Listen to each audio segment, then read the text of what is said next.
It may be scary to think about, but companies can influence how you think and what you buy. They don't just do this by manipulating ads on Facebook to ensure you see things you need or think you want. There is something called ownership design that is used by businesses and governments that can change how you choose to behave.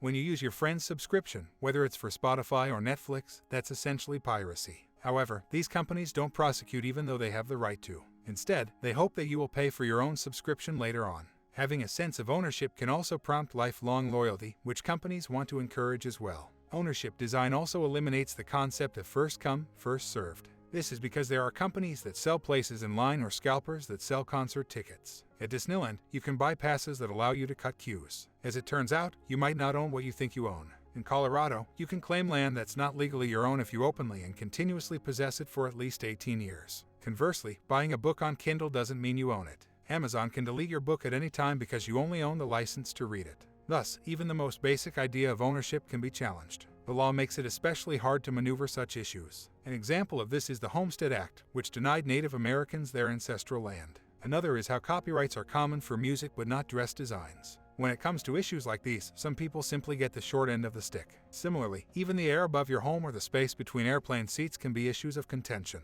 In Florida, dry sand is owned by private landowners while wet sand is public. With rising sea levels and erosion, this means private land continually shrinks. Have you registered to be an organ donor? Have you ever thought about the implications of ownership inherently tied to this practice? Under the law in the US, your body may not necessarily belong to you, especially when it comes to what you can do with it.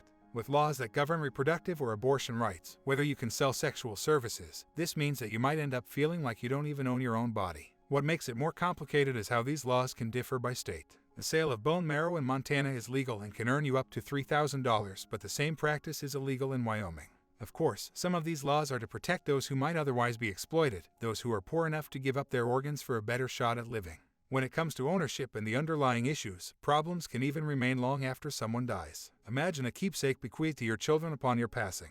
It's one item that cannot be split. How will your kids choose to handle it, and what can the law do to intercede? When the U.S. adopted the English system of trust funds, the law prohibiting perpetuities was taken out, leaving it possible for the wealthy to keep assets pretty much forever and avoid paying taxes. Worse, all of this can occur in secret. However, if you're smart, you can also tweak these rules to your favor. As such, it's probably best to have an idea of what to do with your possessions after your death. Otherwise, someone else might decide the ownership for you.